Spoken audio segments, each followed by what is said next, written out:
You're listening to the Surgeons of Horror podcast. What the hell's going on here? That's the American way of entering a man's home singing like that? Oh, I get it. The old pressure game, huh? Boys, you never should have been doing this. Who sent you? Those sissies over at Del Mar Catering? That chicken shit burrito man bunch? Well, I don't care, you hear? Yeah, that's right. It's a dog-eat-dog world, and from where I sit, there just ain't enough damn dogs. You can't stand the heat. Get out of the damn kitchen, huh? Hey, how much? Let's make a deal right here. Real cash money. Just you and me, huh? I don't care who sent you. I'm the Lord of the Harvest. Who's that? Some new health food bunch? Hello and welcome to the Surgeons of Horror podcast. I am not your host, Saul Murphy. I am actually the big cheese, Anthony Yee. I am the first voice you're hearing on this episode of the podcast because Saul Murphy couldn't actually be here tonight, so he's asked me to take over. So I'm actually here for the last installment of our Tobe Hooper series, and joining me is Saul Murphy. Hey! Hey! Here I am. You're not Here the I same am. Saul Murphy. You are the same Saul Murphy. I am the same, the one and same Saul Morte, and I'm taking Yes. the rare So- back seat on this. Yes, we're kind of mixing up a bit as we go into our last episode. The reason being is why not? Let's keep everybody on their toes. The real reason being possibly is because the DVD you lent me of this movie was a different region code. I couldn't see it. So we had to improvise. So what we're going to run tonight is I'm going to actually read through the plot of Texas Chainsaw Massacre 2 as seen on a certain website, Wikipedia. And every sentence or so, I'm going to It's the stop. devil's website. I'm going to ask Saul to elaborate on that particular sentence, and then we're going to explore the movie. We're also going to weigh this up because the movie we're doing is Texas Chainsaw Massacre 2. Yes. So the way we're talking about this movie is from the perspective of sequels. We have defined throughout the various podcasts here and in some of the written articles on the website, go see them if you haven't, what we think is what makes a good sequel. What are the rules for a good sequel? And we're going to then weigh those rules, self-made up rules, weigh that up against Texas Chainsaw Massacre 2 and does it meet those rules? Yep. Or does it break them in both a good and bad way? Yeah. Yeah. All right. Cool. Anyway, before we get into it, Saul, how are you? I'm good, man. I'm good. It's interesting taking as I said, a rare back seat on one of these things and letting somebody else run the show. But I'm good. I'm to press. Yeah, that's it. I'm kind of looking forward to this one though because like we've been on this journey now for the Tobe Hooper stuff, as you've mentioned at the head of the podcast, and we set off with the original Texas Chainsaw as our first podcast discussions on Tobe Hooper's early work, and I feel like I've travelled along with him now on this journey, and I've kind of got a bit of an insight as to who this guy is. So it's kind of and this is why I chose Texas Chainsaw Massacre 2 for the final film to talk about in his early works, because I feel like it's the circle is complete, so to speak. Right. Yeah. So, just in context for those who are just jumping into the series now, so Tobe Hooper, creator of Texas Chainsaw Massacre, one of the most seminal, famous horror films of all time. We've talked about a few of his films, and we're ending this series on Texas Chainsaw Massacre 2. So, chronologically speaking, were there a bunch of films between Texas Chainsaw and this film, or not? Did you say were there? Oh, yeah, chronologically speaking, I mean, is it so? Did he do Texas Chainsaw Massacre? Became the next big thing in Hollywood. Ended up doing Hollywood films. Hollywood came courting for this independent filmmaker. Yeah. Goes through a couple of films. Has a few nightmare scenarios. Bit of a backlash. And decides, fuck it, I'm going back to my independent roots. I'm going to make Texas Chainsaw Massacre 2. Is that what happened? Well, yeah, kind of yes and no. Like I'm sorry to be so vague on that. And I'll explain. So, when he made Texas Chainsaw Massacre, obviously it was a huge success. It was shot really low budget, and it just went gangbusters and made a real impact on the movie scene. And arguably, it's the first ever slasher film as well. pre kind of all your Jasons and Michael Myers and stuff. And I kind of want to tap on that a little bit when we talk about Leatherface as far as a slasher icon, as we get through talking about the plot line. But the key thing, just to go to answer your question though, is like his film immediately after Texas Chainsaw was a film called Eaten Alive, and it was like this. You were going to do it, weren't you? But it was like a movie that was a real kind of gritty kind of film. He didn't really have a lot of control over it. The producer had a lot more control. So it wasn't quite the movie he wanted. It's still a bit of a gritty kind of film, as I said, and you can see elements of Tobe's work there. But I think ultimately it was seen as a bit of a failure. And it was only when he went and did Salem's Lot for the TV series that kind of elevated him back into the limelight again. Because he was able to execute the jump scares and stuff really well and make it quite frightening considering it was a TV movie. And then that's when he did The Funhouse, which to me is a bit of a forgotten gem in 1981. And that kind of just cemented things further for him. Then we get Poltergeist, which was his collaboration with Steven Spielberg. And that just kind of just pushed him into the forefront even more. And he had a bit more freedom then to kind of go out and explore. And then we get Life Force, which you and I spoke about in 1985. And then a bit of his like love song to Invaders from Mars, the 50s classic sci-fi film. He did a remake of that in 86. Before then we get Texas Chainsaw Massacre 2. You know, so there was I feel like, to answer your question, he was kind of right. This is like probably the end of his kind of big high moment, I think, before things start to descend a little bit. Do you think strategically he kept Texas Chainsaw Massacre 2 up his sleeve? Well, he said, okay, I'm in the Hollywood system now. If it all goes tips up, I'll play that card. Well, I think a lot of people wanted him to go there straight away. When I say a lot of people, movie makers wanted him to go there straight away after the success of Texas Chainsaw Massacre. But it was never really his ambition to kind of go there, really. And I think it was always in the back of his mind. And interestingly, Bill Moseley, who he plays Chop Top in this, and a lot of people know him more recently from working with Rob Zombie's films like The Devil's Rejects and House of a Thousand Corpses, and the latest film that's going to come out too, which I think is called Three from Hell. Kind of using his character again in that, and he's been kind of tied up in horror films for quite a long time, and he had made a film, like a short film called Texas Chainsaw Massacre, which was a bit of a piss take, and he kind of played the hitchhiker, salute to the hitchhiker character in the first film. Right. And he sent it to a screenwriter, kind of buddy of his, who happened to kind of be working down the hall from Tobe Hooper, and he dropped it in front of him. Tobe Hooper really loved it, and he kind of said to Bill, if I ever get around to making a sequel, I'll keep you in mind.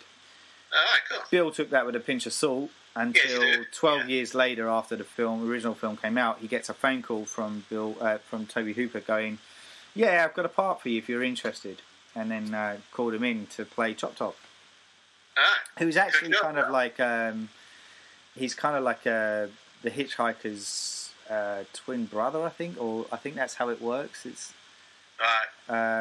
never to me it was never really explained that was the case, but I read something along those lines. It kind of makes sense. They're both very eccentric characters.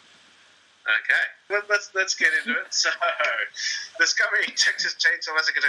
I must admit, I haven't even seen the first time I ever saw Texas Chainsaw Massacre. Yeah. We normally ask you when did you first see this film, but I think we'll ask you this question at the end of this run through. But the first time I ever saw a Texas Chainsaw film was the remake with Jessica Biel. So yeah.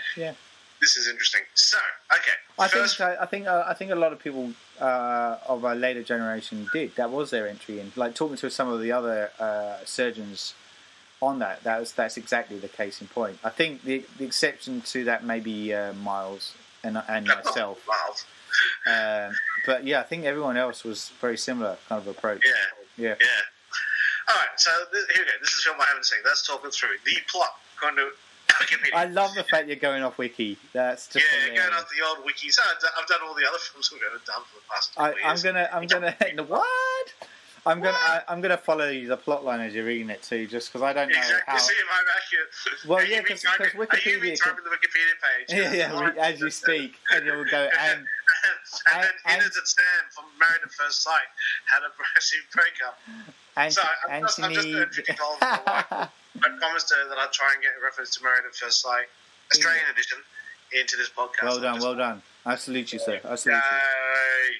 Okay, so the plot. In 1986, so this is 12 years after the first one. Yeah.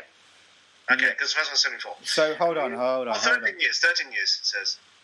So 1986, 13 years after the events of the first film, two high school seniors, Buzz, Barry Kingen, and Rick, Chris Duridis, race along a desolate stretch of Texas highway. So straight away I'm seeing the opening scene of Jeepers Creepers. Okay. En route to the Texas OU football game at the Dallas Cotton Bowl. Heavily intoxicated, they use their car phone. Okay, so we're in 1986, they're using cell phones already. Big fuck off car phone. Size of the face. Right, okay. There you go. Before you go any further, yeah. So you remember from the Texas Chainsaw Massacre, the original, right? There was the opening spiel at the beginning. Yes. Right. Yeah. So there's a similar thing at the beginning of this one too, and I think I should read it to you. Okay. Okay, because it kind of explains a bit of how things are tied together. Okay, if you don't mind. Yeah, go for it. So on the afternoon of August 18, 1973, 5 young people in a Volkswagen van ran out of gas on a farm road in South Texas. 4 of them were never seen again. The next morning, the one survivor, Sally Hardesty Unright, was picked up on a roadside, blood-caked and screaming murder. The girl babbled a mad tale, a cannibal family in an isolated farmhouse. Chainsaw fingers and bones, her brother, her friends hacked up for a barbecue. Chairs made of human skeletons. Then she sank into catatonia. Texas lawmen mounted a month-long manhunt but could not locate the macabre farmhouse. They could find no killers and no victims. Officially on the records, the Texas Chainsaw Massacre never happened. But during the last 13 years, reports of bizarre grisly murders have persisted across the state of Texas. Right, so that's the context there. So how the fuck do these cops not find a whole farmhouse full of bones and shit? His family doesn't strike me as like CIA level conspiracy cover-up artists, you know what I'm saying? Yeah, I know. Okay. Yeah. So that was just important to say. So, and the first thing to kind of pick up on the characters, the first characters we see, the Buzz and Rick characters. Buzz and Rick, yep. They're yuppies, right? And so there's, we are picking. Are they douchebags? They're douchebags and a half, mate. They're complete fucking knobs. Flat. Yeah. Right. And they're the epitome of yuppies, right? Young yuppies, right? So, and this is a big kind of, I guess, in keeping with the time as well. So, like, we are as 12 years on from the original. When we first saw the Sawyer family, Leatherface and his family, they're in this kind of really ramshacked up kind of farmhouse. Yeah. And they're scraping by on fuck all basically. Yeah. And in this instance, they're very much the creation of the Reagan era, the whole kind of look at power, greed is power, and Yeah, greed is good. Yeah, it's playing on that to 100%. So this is where it's kind of interesting that he's kind of taken this stance, I think, because this is exactly the moral or message that is embedded throughout Texas Chainsaw 2. Right. So these people. Firstly, are they acting well, or are they just bad actors? Well, no. This 1986. This film came out. So if you can imagine 1986 bit part kind of actors coming into it, they're there to be dicks. They are dicks, but are they good actors? I would say no, not really. So are you hating them because they're portraying dicks really well, or just you're hating them more because they're just being bad actors? They're just really annoying. They keep calling their characters are annoying anyway. They keep calling up the DJ Stretch, right? And just playing and it's the age old day where like once they call the landline for where the radio is being played out, they're tying up the landline.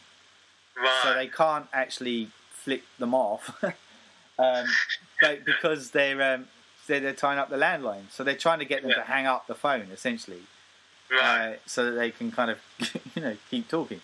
So So anyway, which I'm pretty sure even back then radio stations could cut you off. But I guess the techie who's in it, LG, his name is, played by Lou Perryman. He's trying to do it in the background, but it's like it's just a really dodgy, almost a bit like a pirate radio station place, So it's like he's doing his best to try and flick the people away, but he can't do it. So yeah. I was told back then by a famous DJ couple of dudes, the Club Veg show, who I was a big fan of in the 80s. Yeah. As I got older and started working TV in the 90s, I got to know them. And we talked about radio, and they said the thing about the American radio is you stand up to do your show. They can't afford to have chairs. Right, Yeah, they would do their show standing up. And I'm like, so who knew that Americans' radio stations back in the 80s knew about stand-up desks 3 decades before it became hit. Yeah. So weird. Anyway, that's an interesting side note. So it says here on Wikipedia, heavily intoxicated, so they're driving drunk. That's not good. They use a car phone to call and harass on-air radio DJ Vanessa Stretch Brock. Yeah. Caroline Williams. Unable to convince them to hang up, Stretch is forced to keep the line open. So whilst passing a pickup truck, Buzz and Rick are attacked by Leatherface, Bill Johnson, who was a cricketer from the 1940s. Part of Brabham's 48 Invincibles. No, that's Bill Johnston. No, we've done this before. Yeah, Ian Johnson was the guy. Anyway, he emerges from the back of the truck. So what's he doing on the back of the truck of the pickup? Is that what he's doing? Yeah. He's on the back of the pickup truck. Yeah. So he's driving it, one of his family. Yeah. Right. And so they just had to be driving parallel to these two douchebags on the phone, the car phone. And Leatherface goes, "Dickheads, drunk driving and texting. That's obviously pretty dangerous. Going to do a community service here. I'm going to attack them with my chainsaw." That's exactly right. Yeah, you're spot on. Yeah, cool. So he rips off the roof using his chainsaw. Well, there you go. After a short struggle, Rick tries shooting Leatherface with his revolver, because it's America, everybody has a gun. But Leatherface fatally slices off part of the driving Buzz's head, and the car ends up crashing and killing Rick. Okay, so describe this. How is this handled? Is this Look, this is interesting, because the first reveal of Leatherface on the back of the truck is that he doesn't kind of look like Leatherface, and one of the shots blows the mask off Leatherface's face to reveal Leatherface as we know him. Like, so he had a mask on a mask? Or? He had a mask on top of a mask. It was like almost like a dummy thing that was sitting in there, and it was like holding holding the chainsaw. So it kind of looked a bit kind of puppet-esque, right? And and then the bridge seemed like a really long fucking bridge that they were driving along side by side for ages, and we should add, like, I think this is probably a good point to mention that this film works on. It's got two things going on that's different from the original. We haven't kind of touched on this yet, but Tobe Hooper said that if he was ever going to make a Texas Chainsaw Massacre 2, he wanted it completely different to the first one. Right. In style and tone. Uh-huh. And that's exactly what we get, because this essentially is a black comedy film. Right, okay. Does it have the visual aesthetic of an 80s film? Like, because obviously the first one was very steeped in low-budget 70s feel. Yep. No, this has got a lot more money thrown at it. It's got definitely feels exactly that mid-80s kind of. It's on 35mm film. Yeah. Not 16. Yeah. Yeah. So. And what was I going to say to that? And also, the other side of it is a lot more bloody and gory. I don't know if you remember how much you remember the first one. Yeah, there's not a lot of actual gore in the first one. Yeah, this just piles it on like there's no tomorrow. Right. And so when he cuts off his head or part of his head, that's what I was going to come to. So Tom Savini was actually involved with this. So the great Tom Savini was involved with the makeups department of this film, and a lot of the effects and stuff involved within it. Now with the with the cutting off the top of the head thing, initially it kind of does look good. You kind of see the way they did it is that the way they tested it is that they kind of inflated it. They had a little slit in the head and they inflated it with a balloon to make the flap open up a little bit. And then, and that's how they did it first. And went, oh well, that looks kind of good. Now let's see if we can pump blood out at the same time. And I think that bit kind of looks good. When initially he's like the driver is trying to hold his head. It looks convincing. The bit where it loses it is where it pans around the back and we get a back shot of his head kind of completely severed and his brain's not really there. Right. And it just felt, and even Tom Savini has said like he didn't think it was pulled off as convincing as he'd hoped. Right. When they kind of looked back at the film, and he said he probably would have tried to do something a bit different. And I agree with him. I think it just misses the mark a little bit, which was a shame. What was Tom Savini's background? I thought he was always an actor. Was that not the case? Was he always an effects guy as well? He was mainly an effects guy. So yeah, so he kind of I'm trying to think of which, because he broke through with he broke through with Dawn of the Dead. Yeah. And a lot of his makeup and his special effects, and the reason why it's so realistic is that when he fought in Nam, and he came back and said, if I'm going to do something, I need it to look realistic. He said, I'm tired of kind of, and this isn't his words verbatim, right? This is just me ad-libbing, but he basically was saying something along the lines that he always wanted to make it convincing. And so, if it doesn't look convincing, he wouldn't be happy with that end result. But yeah, he mainly kind of, a lot of the stuff he kind of started off with was special makeup effects, not the acting side of things. Like, he has an acting background, which I think he said, like, he's the first to openly kind of admit that one of the reasons that he gets on well with actors is because he had an acting background, and so he was able to kind of talk to them and get an understanding of them first.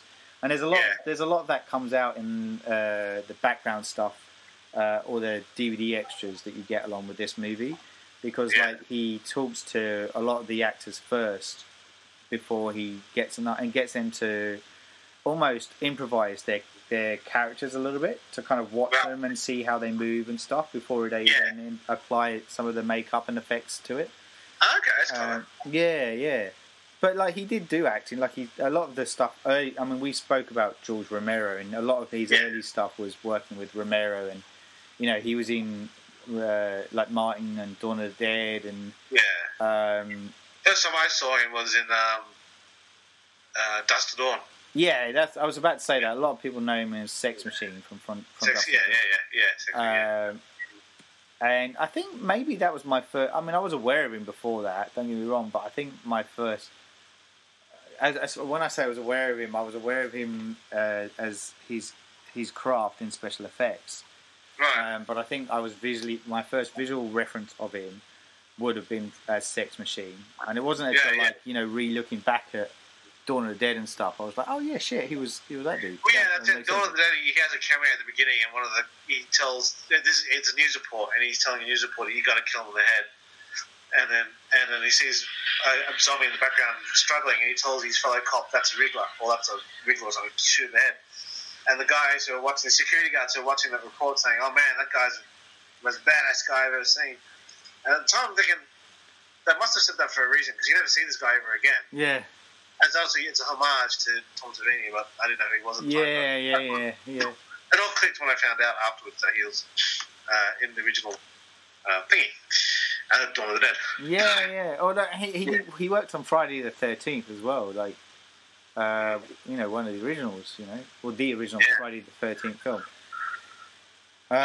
Done a lot of work. Like, he's a bit of a god in the industry, to be honest. He's And I think his work and the team's work, not just him, the team's work in special effects in this movie actually helped make this movie, personally. Okay, yeah, cool. Kind of wish I saw it. Alright, So, the following morning after this crash, so Buzz and Rick are dead. Yeah. But following morning, Lieutenant Brody, Lefty, Enright, played by some bloke called Dennis Hopper, never heard of him. He's a former Texas Ranger and uncle of Sally and Franklin Hardesty, who were victims of Leatherface and his family years earlier. So he's the uncle of the two guy and the girl that died. No. In the first one? No. No. They're different, are they? No. The girl survived, so the girl was the survivor at the end of the first one. And so he's the uncle to the girl who survived in the first one? Yeah, and the brother was the dude in the wheelchair that died. Right, yeah, okay, right. So he's their uncle. Yeah. He's the first to arrive at the scene of the crime to help solve Buzz and Rick's murder. Buzz and Rick. Okay. Not Rick and Morty. Not Buzz and Rick. That would have been interesting. Yeah. Lefty, as he's known. Gee, I hope he doesn't lose his left arm in this film. Lefty has spent the last 13 years looking into his nephew's disappearance, investigating reports of mysterious chainsaw killings across Texas.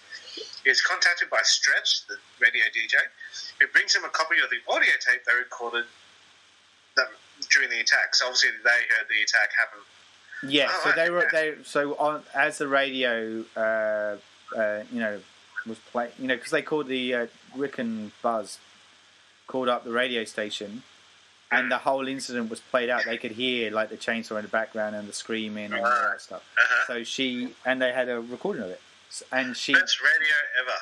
Yeah. Like that's in that universe. I'm sure that gets played in like top 20 shows of incredible, insane things that happen in the media. Yeah, okay. So Lefty asks Stretch to play the tape on a nightly radio show, so the public, which had previously mocked his case, will have to listen to him now. So obviously he feels he's not been taken seriously, is that right? Yeah, for like the last 12 years he's been kind of saying that they're still out there, they're still killing, and he's been tracking them ever since, and nobody believes him, they just think he's a madman. I mean, he is Dennis Hopper, so there is a good reason people think he's a madman. So yeah. And Dennis' chief says, "Look, you're a good cop. You do come off a little intense. Yeah. Dialed it back a little. Yeah. Wasn't it? There is a little funny backstory too here. So Caroline Williams, who played Stretch in this, right? Yeah. She said that just before takes, Dennis Hopper would always spin around on the spot on the circle. Yeah. And then they go okay and action, and he'd stop. Yeah. So he always had this disorientated, dizzy look on him whenever the rolling started, because he wanted to have this look of being, because he's very method. He wanted this look of being really dishevelled and like completely out of it the whole time, and that was what he did before every take. He'd spin on the spot. That was hilarious. I heard that's his. I actually remember reading, hearing an interview from an actor saying, method techniques, and it said obviously if you want to be drunk, spin around just before action that makes you drunk. Yeah. And I think Dennis Hopper was the one that said it. It was during an interview on Entertainment Tonight years ago. Yeah. Well, there you go. So apparently he just did it for every take. There you go. Yeah. Act angry, spin around. Act corny, spin around. That's his thing. Okay. Well, there you go. Okay. So people now have to take him seriously. Leatherface's family arrived at the radio station. Well, that's a bit of a twist. Prompted by the nightly radio broadcast of the tape. Okay. So how do we see them arrive at the station? They sort of just jump off a car? So hold on a second. So I'm just wondering whether they've missed a bit here in the write-up, because I'm pretty sure we see the cook character first before that plays out. So so the cook is, to cast your mind back, and the cook is the older dude who works in the gas station, yeah? Yes. So he's like the father figure in the he's family, the one that's kind of normal, Yeah. So he's... Initially. Initially, yeah. He goes a bit batshit in this one. Yeah. So he now runs a business, which is... we might have to pause this a second because I'm going to need to look it up. Because I can't remember... Oh, no, I think I know it, actually. Yeah. He runs a business called The Last Roundup. Okay, and they basically serve chili and barbecue kind of products, right? Meat, essentially. Yeah. So they're making a profit based on like killing people and serving their meat up to the public with these kind of barbecue products. And they're making a mint out of it. And his company has won the best chili sauce competition 2 years in a row.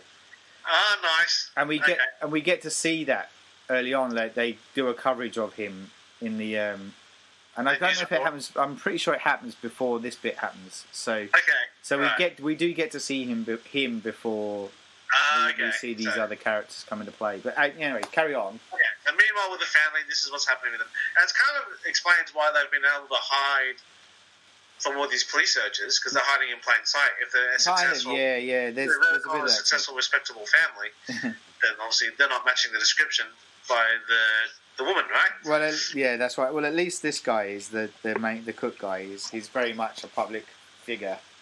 So yeah, there you go. And so you were saying, like, going back to your question, you said about how do they turn up or something? The Leatherface. Yeah. So how do they? So they're now driving up to the radio station because this woman played their attack. So apparently they're taking that kind of personal. Yeah. And so they arrive at the radio station. So how do I'm envisioning something like that film, Dead Air, which is a zombie film set in the radio station. Yeah, I know that. Yeah. Or Dead... Was it Dead Air or was it Dead Signal? Dead Air might have been the Big Brother ripoff too. Right, okay. Big Brother sent I can't remember which one it was. No, that was Dead Set. Dead Set, yeah. I like that. That was good. Anyway, look, no, they turn up. They turn up to the station, right? And it's only two of them. It's Leatherface and Chop Top, who's played by Bill Moseley, as I pre-mentioned. And again, I've got to say that Bill Moseley steals the show. Like, his performance of Chop Top is so batshit crazy, insane. Yeah. Like, it's just off the wall. Like, he has this really great little disturbing tick where he wears a wig for a start. Yeah. Under the wig, he has a metal plate because he served in Nam as well, right? So he was fought out there. So he has a metal plate in his head, and he has a lighter, and he lights the end of this hook to kind of heat it up. Yeah. He then scratches at the skin to burn the ends of his skin off where the plate is, and then he eats his own scalp. Right? You got to watch the performance to really appreciate it. But to me, like, he was so. That's the sort of thing an actor comes up to the director saying, "I'm thinking of doing this," and the director's going to go, "Great, go ahead, yeah, sure, do it." Like, so to me, like, though, he was brilliant in this. Like, he was so. And he was in the first film. His character isn't in the first film, no. Right. Okay. Right. He's a new character. Because look at the first film, like the acting and the caliber of actors wasn't brilliant, but obviously this film's now got a bit of money behind it, a bit of clout behind it, so he's getting people like Dennis Hopper in it. So okay, cool. All right, so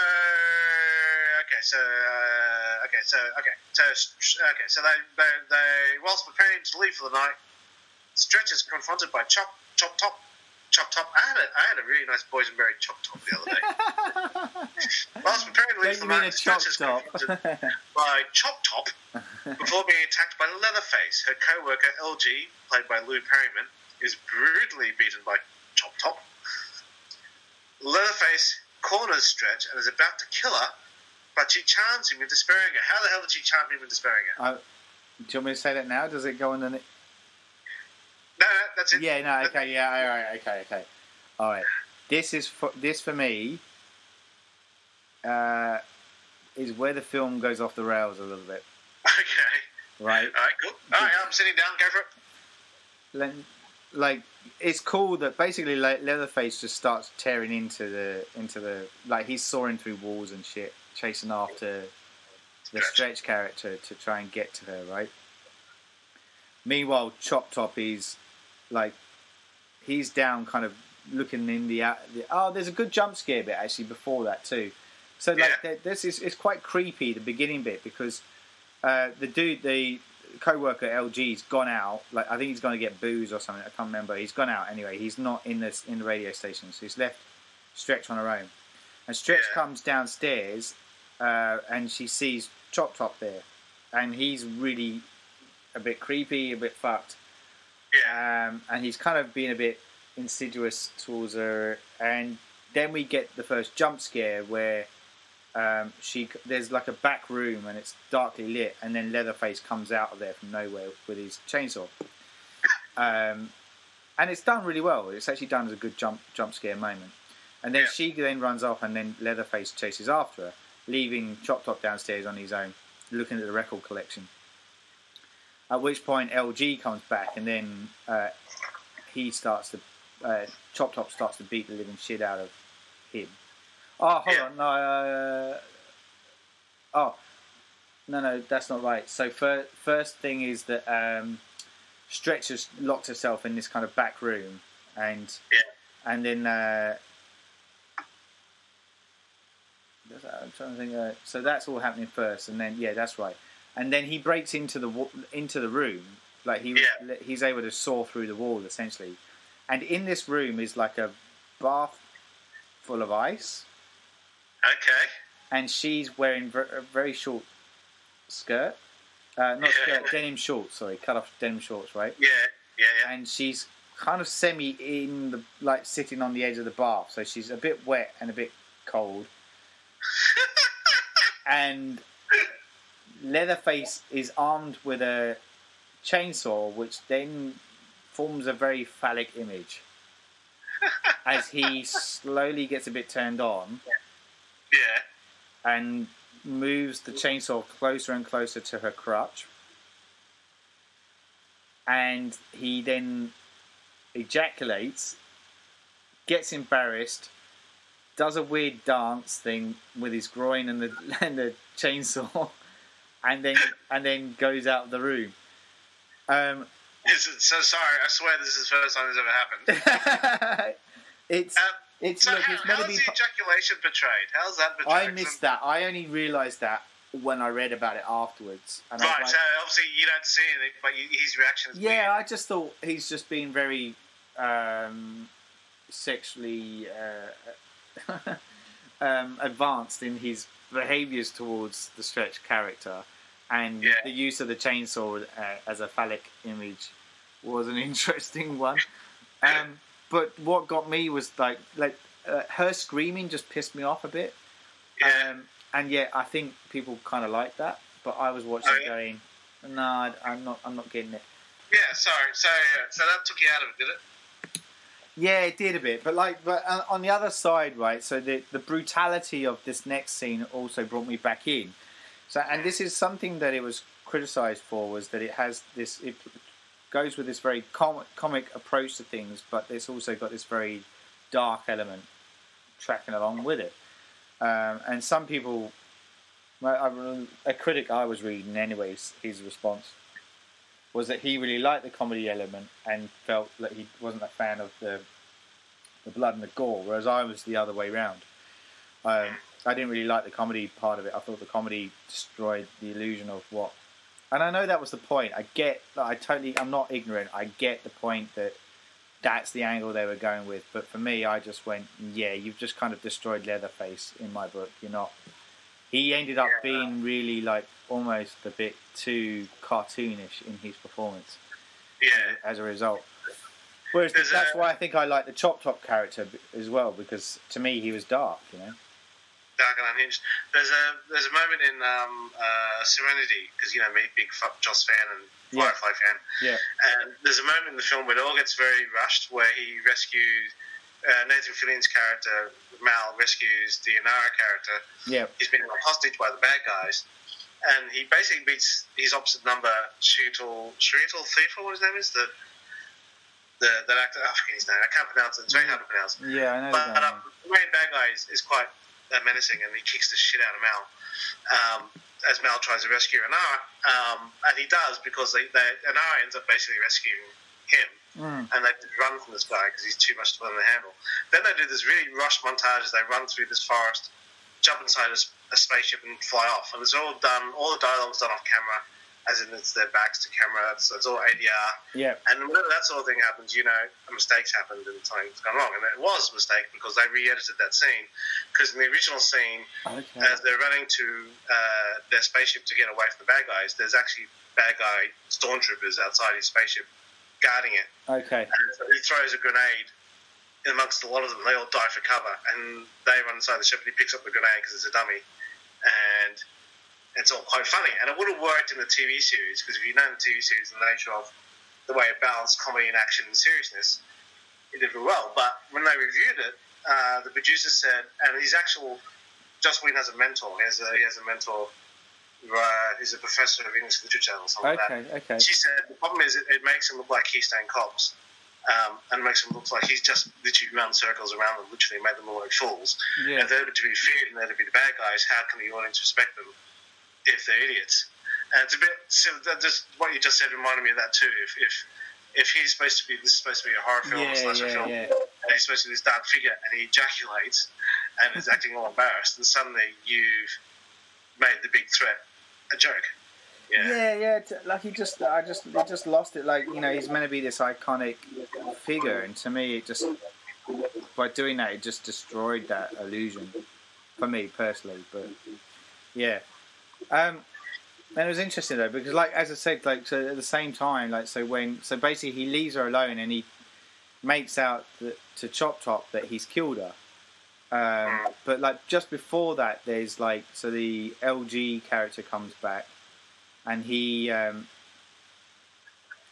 LG kind of comes back and he saws him essentially with the chainsaw, and the guy falls down, and then Chop Top just lays into the character, like just brutally beats him up. Right. And it's that quite graphic.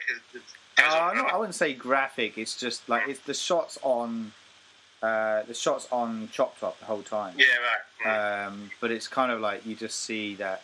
I mean, there's bits of him seeing you hit the guy, but it just feels really brutal in the way it's portrayed. So it was very. I mean, like, that to me made that character look interesting to me. That's why I was like, oh, who is this Top Top character? He's really messed up, you know. And it kind of, you know, surpassed Leatherface in this instance. Yeah, right. So okay. All right. Which is interesting that if, on one hand, you're just saying that the family, it's not, Leatherface is just one element of the bad, which is, so he's not the only one you should fear. That's kind of interesting. Yeah, this is right. Yeah, that's right. Exactly. And getting to the rules of the sequel, that would have been an interesting idea. That he's actually not the big bad. Anyway, okay, we'll get back to it later. So basically, according to Wikipedia, Leatherface returns to Chop Top, leaves him to believe that he's killed Stretch. They take LG, who Chop Top has kicked the shit out of, to their home. Yep. But Stretch is following them. Right? And so, followed by Stretch, who is trapped inside the Sawyer home. So it's an abandoned carnival ground decorated with human bones, multicolored lights, and carnival remnants.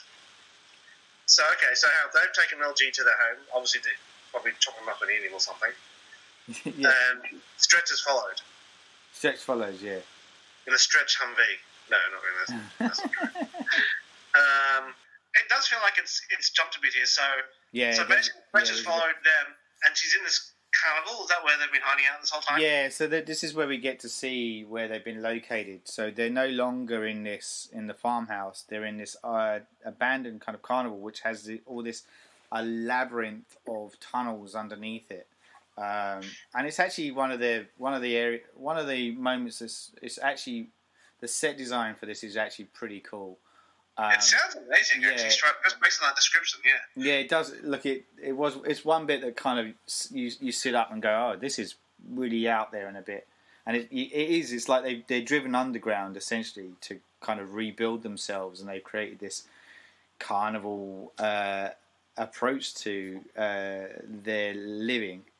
But it's like there's beautiful like I'm jumping ahead a bit, but there's a beautiful tracking shots of Stretch running down these really long corridors, which is all they had problems with lighting it, didn't know how to light it properly, and somebody came up with the idea of stringing all these Christmas lights through the tunnels and having them sprawled over like dead bodies and all sorts of things. And it actually kind of gives like a very cool image as they run through it. It looked good, yeah. That was really cool. Yeah, that does sound pretty cool. So Lefty ends up falling, like, sorry, not Lefty, Stretch falls through this kind of hole in the ground. Okay, so she's investigating. She falls. Yeah, and Lefty tries to help her, but she ends up kind of falling down into the pit, essentially. And Lefty was following her. Yeah, Lefty was following her, yeah. You know, it was one of those jump scare things where she gets out of the car and you think she's being stalked. Oh, it's him. Because she was meant to be the bait, and he was out there waiting for these guys to turn up. Is that the reason why he got him to play the radio thing? Exactly. Not finding it. And did he sort of neglect to tell her that? No, he told her. So he was very open about it, and she's waiting for him the whole time, and he doesn't turn up. But then we also missed a bit earlier on, a bit of a good comedy moment. Yeah. Where Lefty goes into a chainsaw store. Yeah. And he's trying out all these chainsaws, and he's kind of like trying them out, and kind of holding them, you know, like you would in like if you imagine the Aliens with the two big fuck off gun things. He just keeps pulling down bigger chainsaws, and he's swiping around and playing with them. And then, I can imagine Dennis Hopper would have crushed that scene. Yeah, he's really good in that.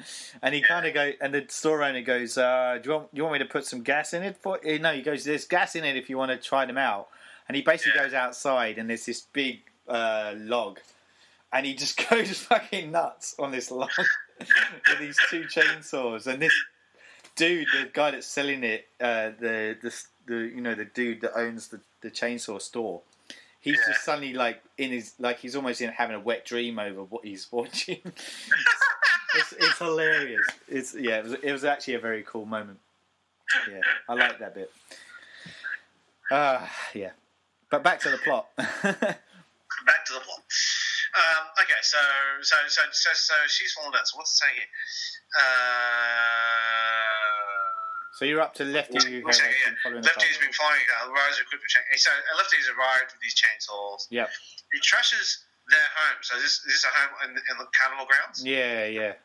Before he finds his nephew's remains, that's Franklin's remains. Yeah, so he goes down he basically goes down, and he's like, there's all these kind of like wooden structures in there to kind of, beams and stuff to support the roof. And he's basically just going around. This is where Hopper taps into Mad Hopper, right? Yeah. And he's just going nuts, and he's just chopping stuff down. And he finds the wheelchair, and he realizes that it's Franklin's remains. So that's his nephew from the first film. Yeah, right. So meanwhile, Stretch is found by Leatherface, who puts LG's skinned face and hat on her before tying her arms and leaving. Stop there. So stop there. Yeah. Okay. Because they're like the Wikipedia thing's jumping through bits at this point. So we basically where Stretch ends up is in this kind of like back room, and it's basically Leatherface's workshop area, and LG is lying on the ground, and so Leatherface starts to strip his skin off. Oh my god! So how graphic is that? Quite graphic, mate. Yeah. And part of it is the Leatherface is notorious for skinning the face off the characters. So he does that to LG, and he then sees Stretch, and she kind of pleads with him to help her, and he's taking a bit of a shine to her. There's a bit of a love kind of interest thing going on, and he convinces her to put LG's skinned face on her face. And his hat. Put LG's hat on her head too. She almost looks like LG, and then ties her up before he then walks away. Okay, well, I mean, nothing says I love you more than. I mean, So that's where I went wrong on my last Valentine's Day. Okay. Coming on a little too strong.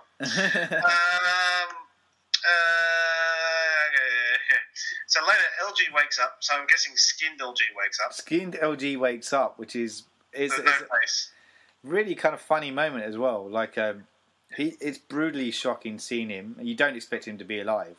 Yeah. He sits up. The character in it, the guy Lou Perryman, like, had this. I think he was the one who introduced the idea, but he would always spit tobacco. Right. As part of his character, to just spit tobacco out, because he's a very Texan guy anyway. Yeah. And Tobe Hooper said to him, "Well, this is in an earlier scene." Said, "What do you think you would do at this point?" And he went, "I think I'd just spit tobacco out." And it became his thing. And it's the first thing he does when he wakes up. He sits up and he spits out tobacco. It's just a funny moment. Yeah, I kind of like that. Yeah. Okay. Okay. So LJ wakes up, frees her, and before he dies. So before it says before dies, I guess he dies after he frees her. Yeah. So there's a bit of a moment where he kind of says how much he likes her and as well, and Stretch kind of almost returns that not in a sexual way, but kind of realizes that she actually had a bit of a fondness to him as well. I mean, they worked together for years, you know. Well, I mean, whether they consummated that love or not, she's worn his face, so... Yeah, that's right. They're closer than most couples I know. That's right. Well, not all couples I know. Yeah, they always say, walk in a man's shoes or wear his face to understand. Wear his face, and then you'll know. Yeah. Men so, yeah, no, he dies, he's fucked, man. But he has enough. Yeah. He has enough energy there to free her. Yeah. So last good act. Let's go home. Yeah. Drayton Sawyer, Jim Sedal finds Stretch roaming the grounds of their cave and the family. So this is another family member, I'm guessing.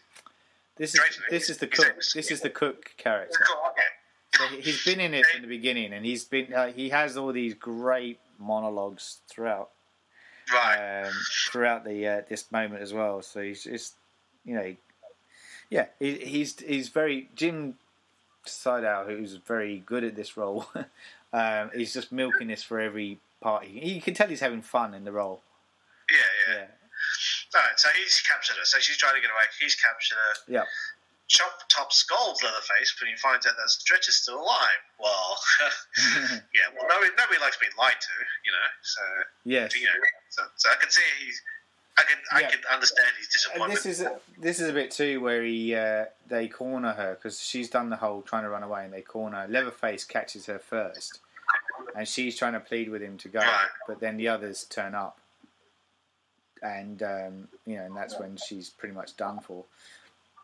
And Chop Top teases Leatherface here. It's like, Leatherface got a girlfriend. Leatherface got a girlfriend. Yeah. And so, bring her back. So she said that they torture her at the dinner table. So this is a reflection to what happened in the first movie, I guess. And this is a bit... I got a bit pissed off with this bit too, because it's carbon copy of the first one. Right. Okay. So the lacking imagination is not a homage. It feels like lazy writing. They wheel out Grandpa Sawyer again. Yeah, right. So it feels like lazy writing. Yeah, to kind of do the whole hitting her over the back of the head thing. Right, in this instance, he does actually hit her at one point, so she does kind of get a bit bashed over the head. Yeah, but... I mean, I guess the interesting thing there is that if that's their modus operandi, or that's their ritual, then technically they're being faithful to what they're doing. But as far as the audience is concerned, as far as storytelling is concerned, it feels like... Yeah, you just kind of go, didn't you learn last time? Like Grandpa's fucked, he can't do that anymore. And it's 13 years, so he's like even worse than he was before. Yeah.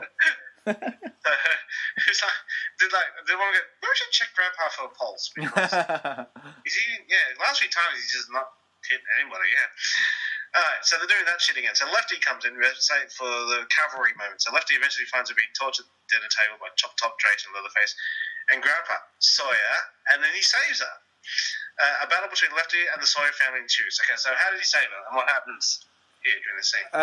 This is where Lefty just turns up with his... Hi, fellas. Huh? Say hello to my little friend. That's me. Like it. That's it. And he just goes, and they're just like, who the fuck are you? And there's a big kind of fight breaks out between Lefty and Leatherface. The whole family? No, Lefty. Leatherface. So do they clash swinging chainsaws? Yeah, there's a whole chainsaw action going on. That would be a fucking mess. That would be just shout to Metal Gear. So is it unrealistic? Alright, it's okay. Well, if you clash two murdering chainsaws together, they would shatter. Yeah, you'd think so. But they're having a fun moment. Alright, so I'm hesitating because I can't remember what happens to Chop Top during this point. But anyway, carry on. Well, it says in the end, Lefty and most of the Sawyer family are killed when a grenade recovered by the hitchhiker's preserved corpse goes off prematurely. So, what's this all about? So there's a grenade that the hitchhiker guy always had. So from the original film, right? Oh, really? Yeah. Was that established in the first film?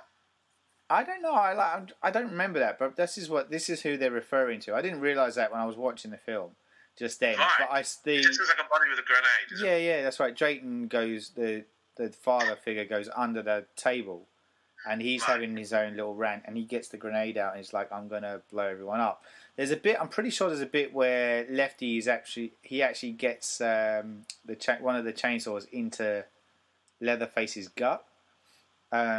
As well, which is kind of a nice gruesome bit, and then the grenade is going to happen. So Stretch is able to climb up out of this hole, so she actually gets out, right? And then Chop Top is chasing her, so Chop Top also gets out,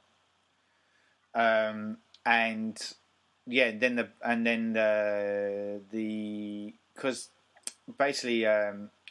Drayton's character, the father character, just was like, "Well, I'm fucked anyway," and so they decides to blow everyone up.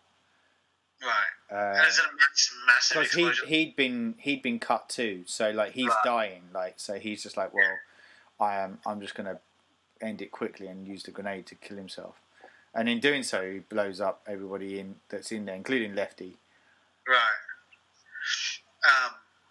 Right, is it realistic explosion or is it? Yeah, it's a pretty good explosion. Yeah. Because okay. So Lefty's dead. So only Chop Top and Stretch survive the explosion. They escape outside and battle at a rock tower. Mm. What's a rock tower? It's a tower that's made out of rock. Huh?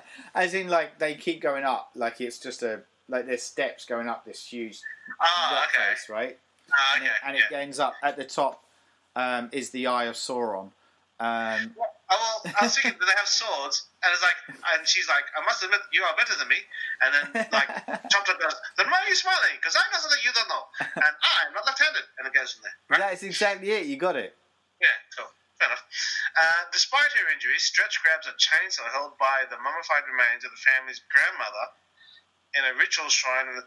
So, hang on. Okay, so the grandmother has been mummified at a shrine in the rock tower at the top with a working chainsaw. With a working chainsaw, exactly. Apparently.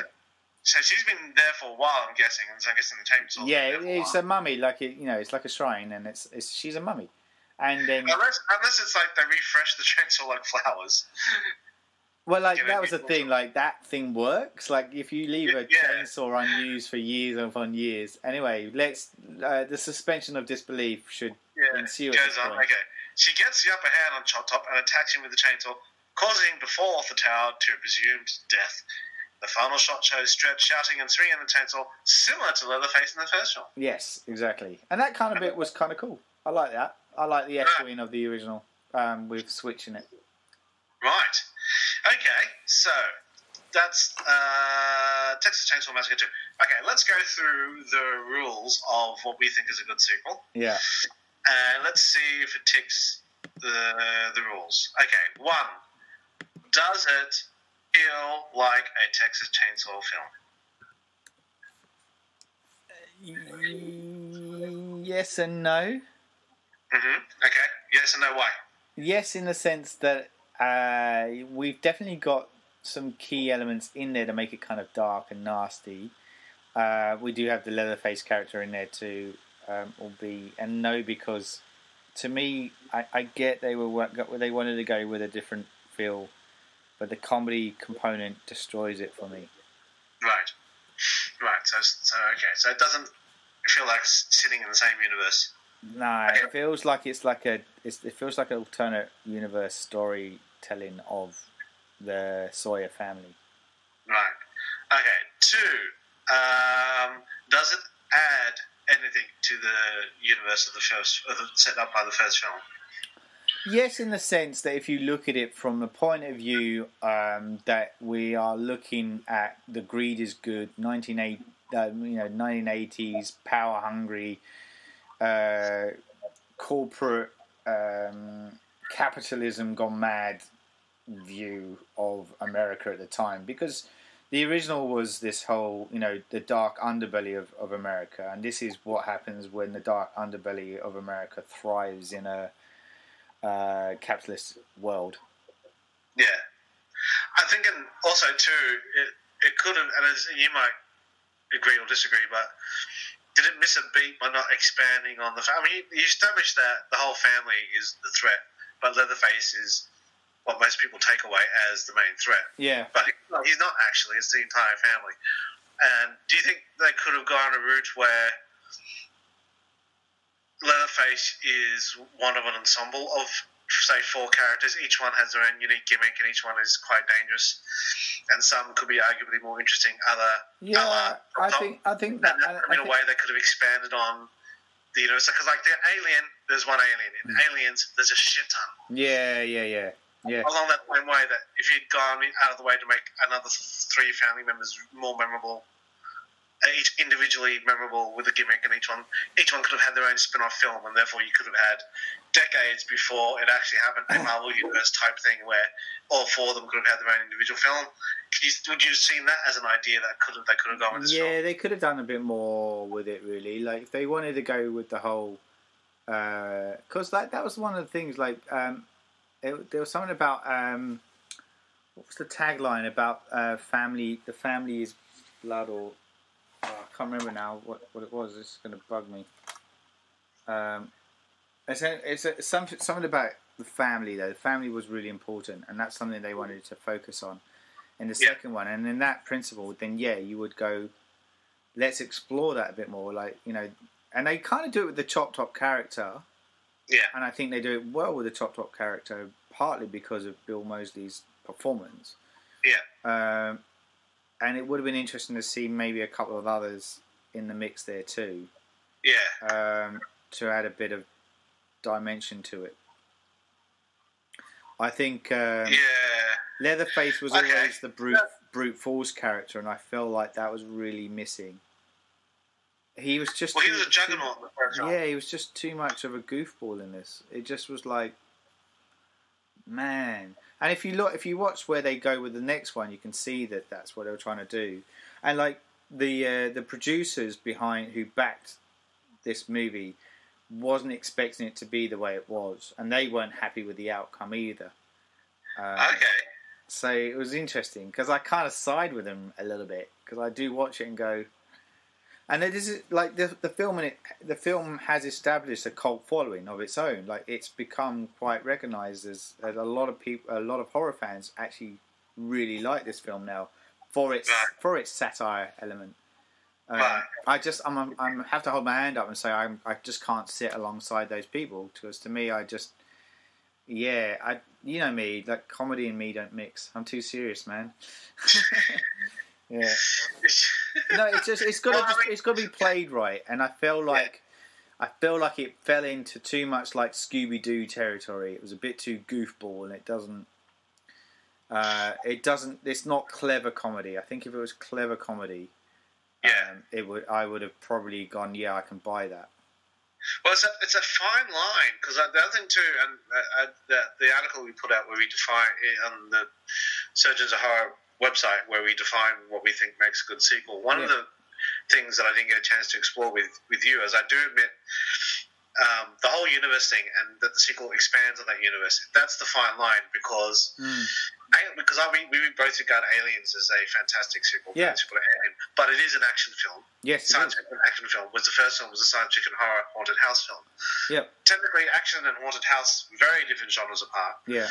You could have easily argued it's not in the same universe. It doesn't feel like it sits because of what James Cameron did. But it just happened to work. And I think a lot of it was because of the third rule, which we'll discuss in the second. I think Aliens hits the third rule really well. But I do get it, because another example was Indiana Jones and the Temple of Doom. Oh, yeah. That was very controversial when it came out, because there's a moment in it where a poor boy gets tortured and this guy tears his heart out from his chest and shows it beating, as the poor boy gets burnt alive. Yeah, yeah. And a lot of people said that is not fucking what you set up in Raiders of the Lost Ark. Although Raiders of the Lost Ark had people's faces melting off their face.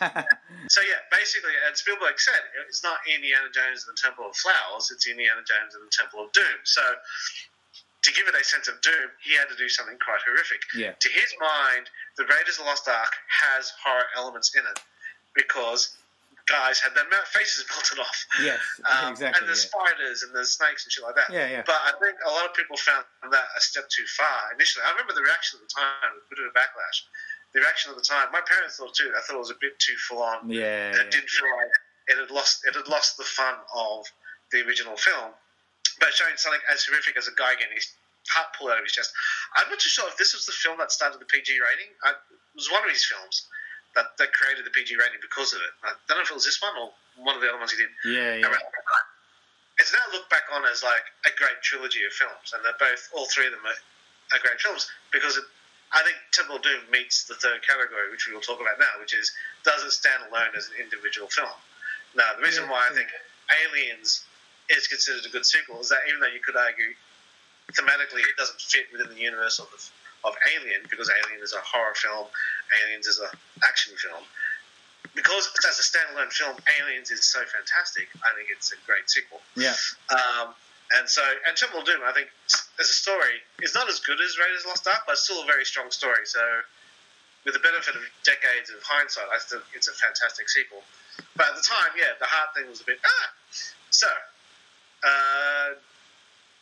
number 3, does it stand up as a standalone film? Does Texas Chainsaw Massacre 2 as a standalone film? Is it a good story? Yeah, I think it will. Yeah, I think it does. I think it does stand up as a standalone film.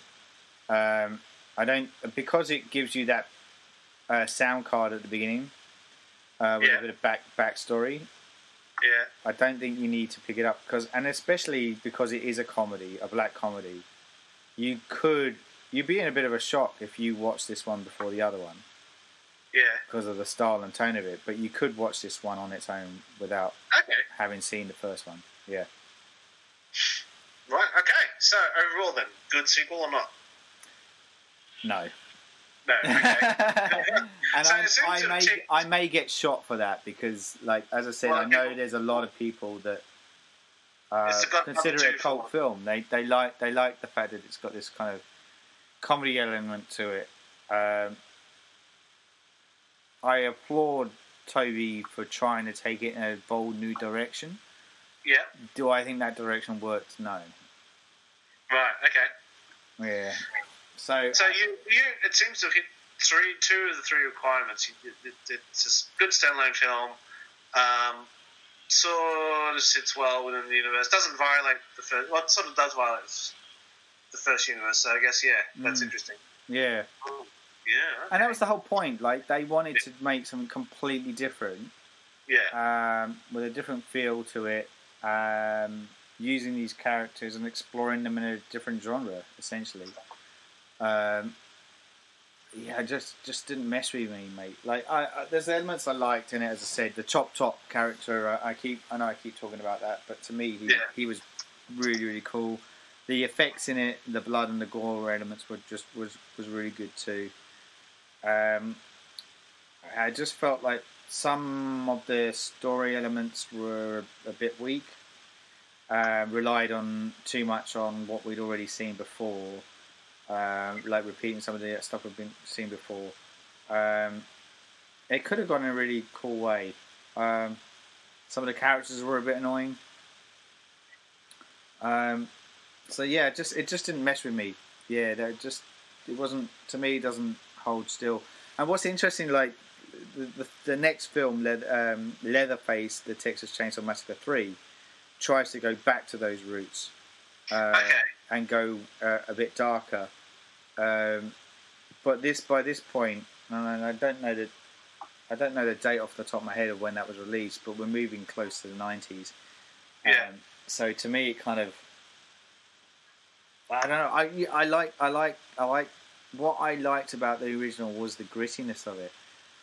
That to me was, I loved the fact it felt dirty. It felt lived in, and it's this And this is what I was going to touch on too, as well, with the slasher thing, right? Because as I said, 1974, the film came out way before Halloween came around, and the whole slasher movement came about. So technically, like, he's the granddaddy of the slasher films, is Leatherface.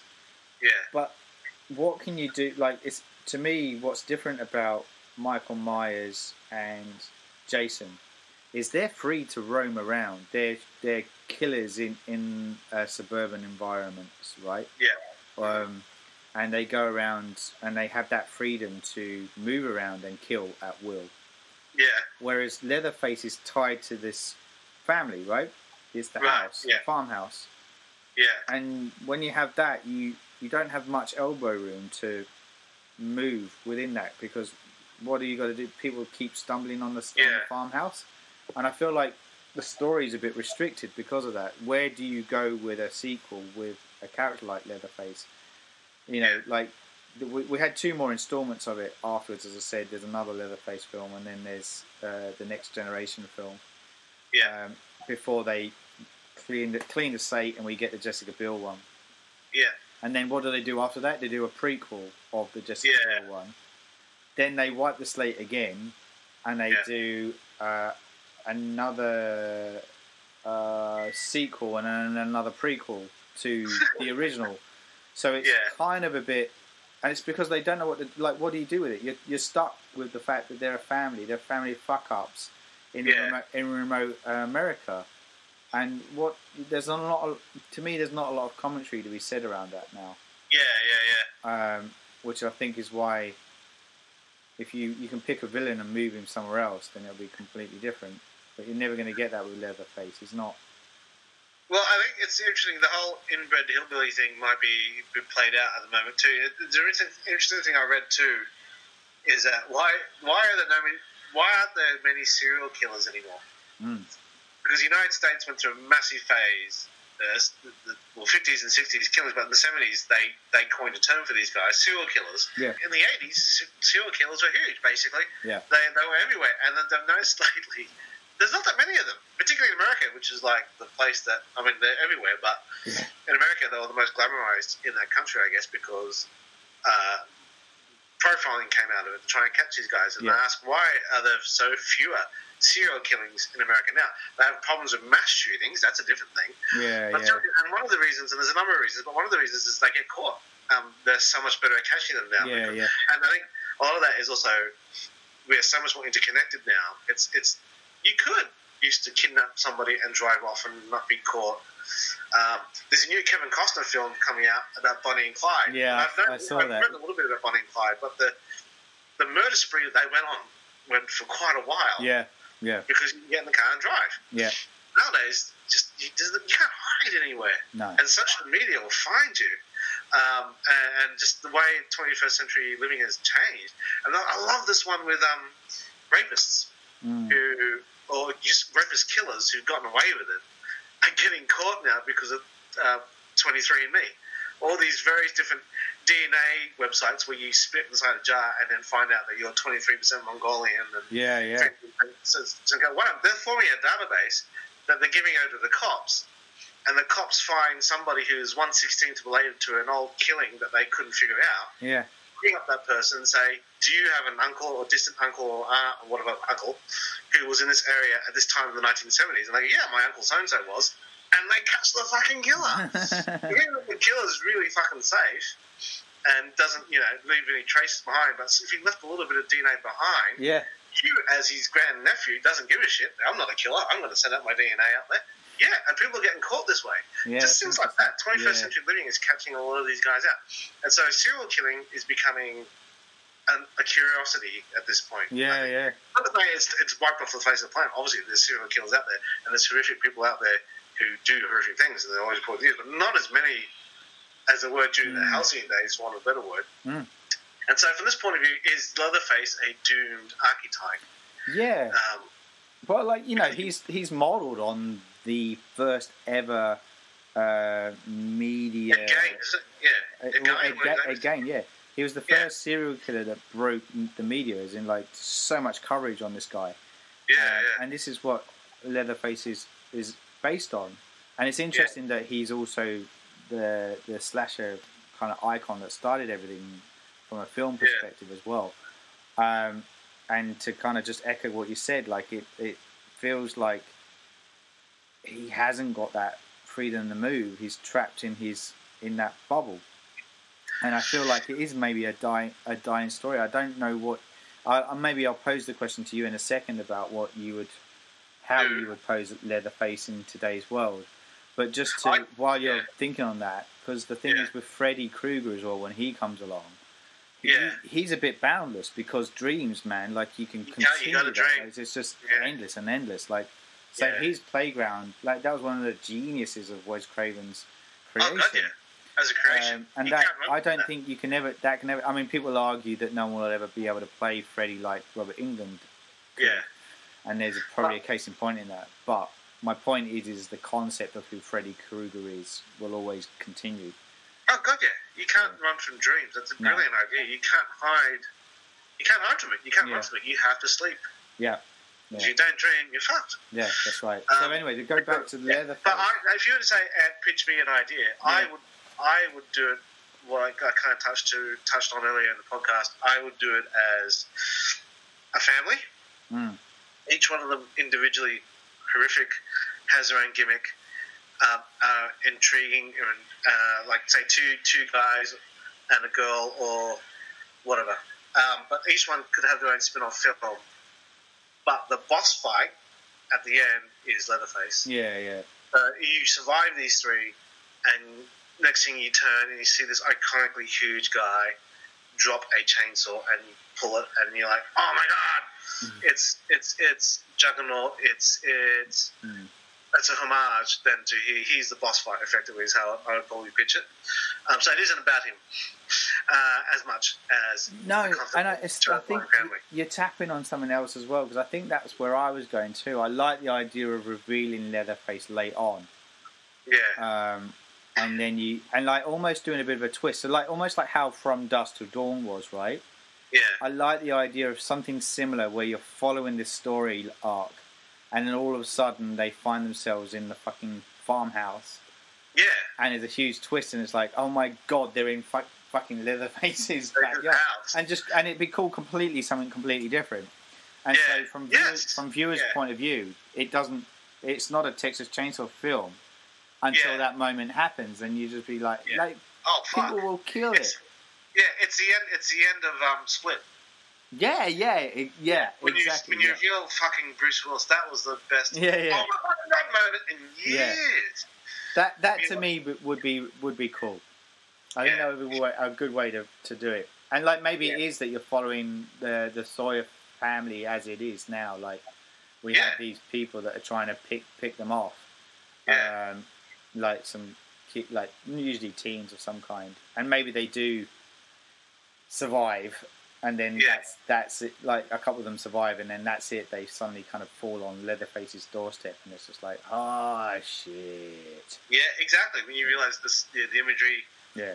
And he's older, and he's actually wiser. Yeah.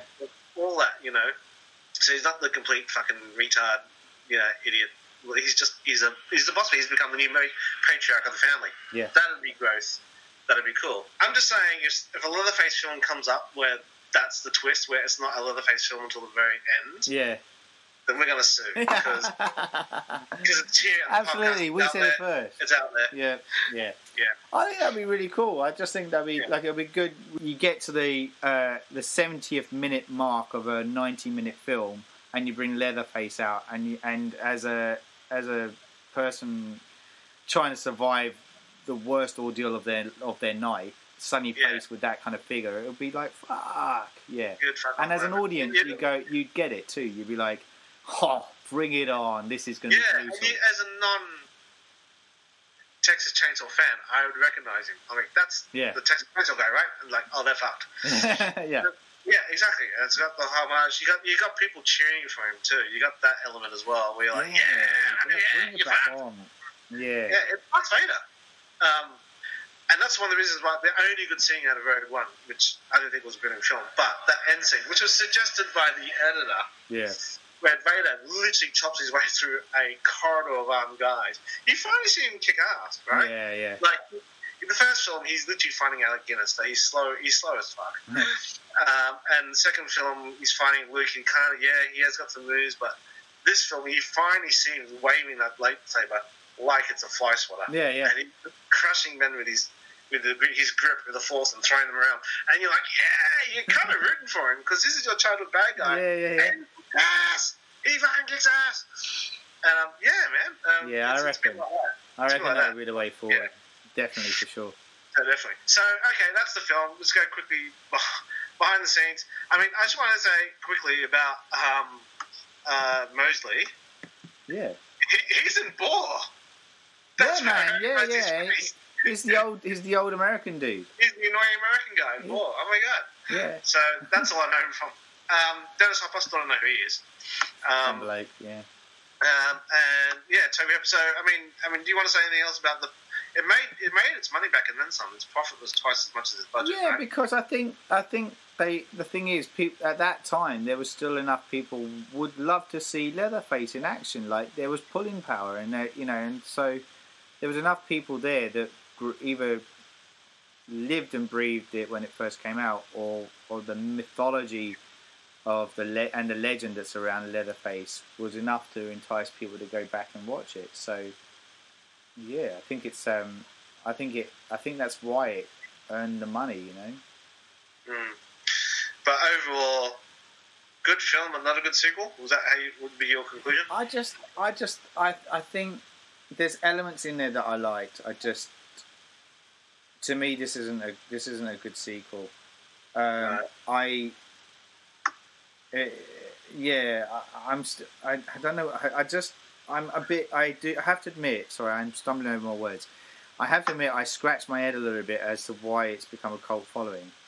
Yeah. I would love for people who have watched Texas Chainsaw Massacre and sit on that fence or they sit in that kind of dock where they believe it is a cult film and there's reasons why they love it so much. I'd love to hear from them because I personally don't.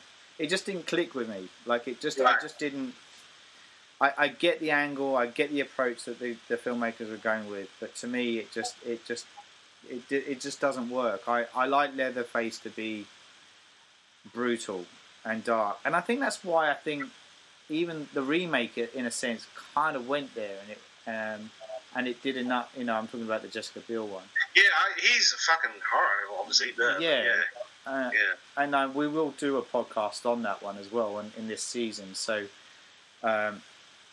essentially, we're going to come back and we're going to talk about the next two installments. So, Leatherface, Texas Chainsaw Massacre 3, and Texas Chainsaw Massacre: The Next Generation.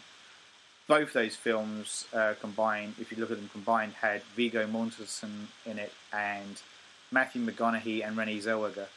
Yes. So, big moments for them that they probably want to forget. So when Leatherface is attacking McConaughey and he's cutting him up, he's going, all right. Well, interesting. McConaughey's one of the Sawyer family, so he's on the other the other side. There you go. Yeah, he's crazy. So, and then as I said, that's when they then kind of cut it and go back to the beginning with Jessica Biel, and we will talk about the Jessica Biel one plus the prequel, the Texas Chainsaw Massacre, the beginning. And we'll probably end there purely because there were two other films, but purely because for love nor money I cannot get a hold of a copy. I bought a copy of Texas Chainsaw Massacre 3D, and it will not play on my multi-region player, which pisses me off. Cannot get it to work. So that just made me go, well, fuck you. We're not doing a podcast on you. If anybody can give Paul just a normal DVD version of that, sorry. And then DVD version of that. Just send it into this address at the bottom of your screen. I don't know. Yeah. On the website. On the website. And then Leatherface. The film Leatherface was the more recent one, which was another prequel. And to me, that was a bit of a cold turkey. And I think I'm just looking it up now, but I'm pretty sure I did a review of it on the website and went, yeah, shit. So I just thought, off the back of that, I'm quite happy to bow out off the back of the Jessica Biel one and its prequel at that point. We may come back to it. If I ever get a copy of the other one, maybe we'll come back and talk about the other two later down the track. But yeah. Oh yeah, I did a movie review of Leatherface. Here we go. Basically, I put more PVC than Leatherface, as this latest installment struggles to make an impact on this already loose franchise. There you go. Yeah. Well, there you go. Well, that's Well, the only other thing I would say about this film is that its poster is it's supposed to be a piss take of the Breakfast Club, right? Yeah. Yeah, because it looks like it. They're posing like them, yeah? Yeah, that's right. Yeah, that's funny. That's kind of... I get it, but again, that's going to the humour side of things. It's not... although it's kind of subtle, I must admit. So, is there anything else you want to say about the film before we sign out? It was written by... Who was it written by? Kit Carson. Oh, yeah. So, Kit Carson, yeah. So, I was... I did want to talk about him, so thank you. Kit Carson was... he was somebody that Tobe Hooper wanted to help write the original with. Right. But he was unavailable at the time, so he couldn't do it. And then he goes on and then writes Breathless, 1983 film, Richard Gere. Oh, yeah. And then Paris, Texas, which is the Harry Dean Stanton film with... I've forgotten the lady's name in it now. Anyway, but he went and wrote that, and so he became like a bit of an avant-garde kind of artsy kind of writer, and he was making a bit of a name for himself with that. And then all of a sudden, Hooper approached him and said, "Oh, I'm still thinking of doing Texas Chainsaw Massacre 2. Would you come on board to write it?" And so he wanted a change of pace, and he felt, "Oh yeah, that would probably work. I'd like to do that." So that's how he then became involved with that. Wow. He wanted a change of direction. Well, he got it. Yeah. Probably leave that one there. Yeah. Yeah. Right. Cool, man. All right. Well, there you go. That's Texas Chainsaw Massacre 2. I feel I don't have to see it now because I feel like you've just taken me through it. Or Wikipedia has with a bit of a running aside commentary from me, but there you go. There you go. So, ultimate conclusions. Not a good sequel. Yeah, like I'd still reckon maybe people go and see it because it does have elements in there. There are bits in it. Like there was one bit that threw me. There's a scene in it where Hooper is in his apartment complex, and actually there's a cameo from Hooper. So I'm saying Hooper, aren't I? Yeah. Dennis Hopper is living in an apartment while he's staying in the local area, right? And it feels like a set. It doesn't feel like a proper apartment, right? Yeah. But there's a cameo from Hooper in it, where he just comes across scene and he throws a beer can off screen. Then he kind of looks at the screen and then walks off, which is a bit of a Hitchcockian moment, I guess. But that's kind of funny and a bit surreal. But my point was more about the set. It just looked like a set, and I was just like, and I thought, it looks shit, and it makes up for it though later on with the carnival sequence, like the underground kind of lair stuff. I was like, that looks cool. Really cool, yeah. I liked people that like the kind of blood gore element of it, and like have seen Tom Savini's work before. Definitely come and see this. Like it's good to watch it from this point of view. The bit where LG gets completely skinned it's a great scene. Like, you know, it's probably what. Is it torture porn? Sorry. Is it torture porn? Would you say it fits? No, I don't think it's torture porn. It's not Hostel kind of Eli Roth kind of element of torture porn. Because I know you and I don't like that stuff. To me, it's on the right side of just being gross out, kind of good fun. Right. But I just and like Bill Moseley, like if you're more familiar with Bill Moseley's work through the zombie films, and you want to check him out when he's at his edge, like I've not. The performance is a marvel. It's really, really good. So there are pockets that are good, as I said in it, and Dennis Hopper's Dennis Hopper. So I just feel like the other elements is what falls apart, unfortunately. So I don't know, what does that make it? I think it comes out as a bit of an average film. It's an average film. It's not brilliant, but it's not completely shit. Well, there you go. And as far as Tobe Hooper?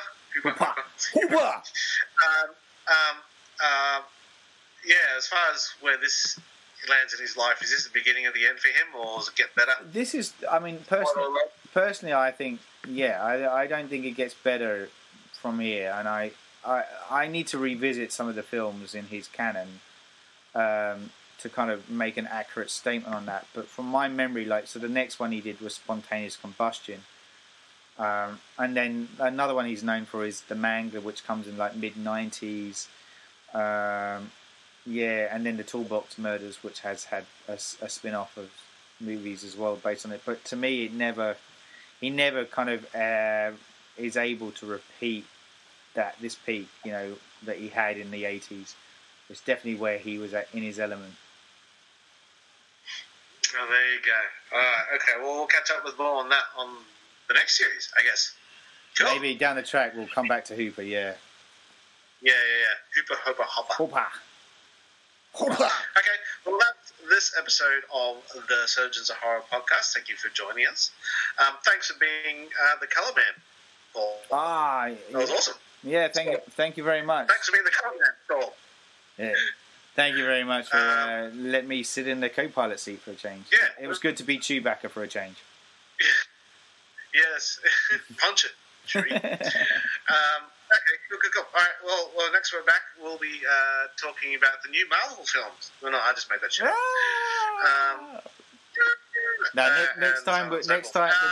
The next episode we'll be talking about some of the other Texas Chainsaw Massacre films, so stick around for that one, folks. That was awesome. Okay, until then, I am the Big Cheese Ant Yee, and this is Saul Morente. Ciao. Alright, see you, bye. You're listening to the Surgeons of Horror podcast. Music supplied by Peter Nezik. For more discussions or podcasts, head over to surgeonsofhorror.com or head over to our Facebook and Twitter sites for the latest news and updates.